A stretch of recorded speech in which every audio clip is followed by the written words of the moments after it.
Sono quasi 46.000 le persone sinora colpite dal virus influenzale in Veneto, circa il triplo delle 5 stagioni precedenti, e ci sono 7 decessi segnalati dalle ULSS, 2 di Feltre, 6 di Vicenza, 9 di Treviso, 16 di Padova.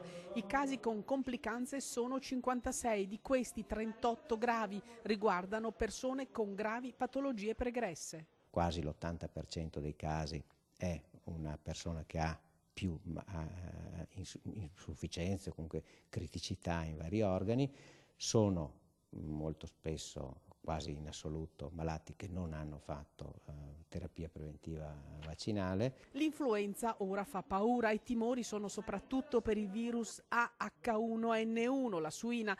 La conferma della virulenza arriva dalla sanità regionale, la situazione è molto complessa, ma secondo gli esperti il picco è ormai quasi raggiunto, tra poco inizierà la fase di discesa, ma gli ospedali restano sotto pressione, i pronti soccorso sono al collasso, i dati sono chiari anche su questo, quasi 1 migliaio di accessi al giorno nelle 3 ULSS trevigiane.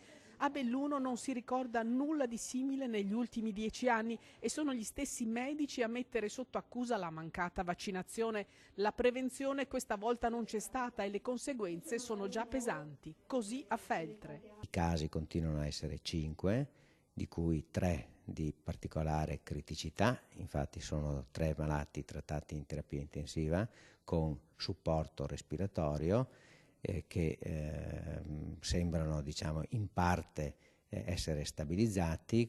E sono 4 i casi di AH1N1 a Belluno. Per quanto riguarda le categorie di età, c'è un certo calo, per fortuna, nell'ambito dei 0-4 anni e dei 4-15 anni, c'è ancora crescita fra i 14 e i 65 e c'è una stabilità di comparsa per gli oltre 65.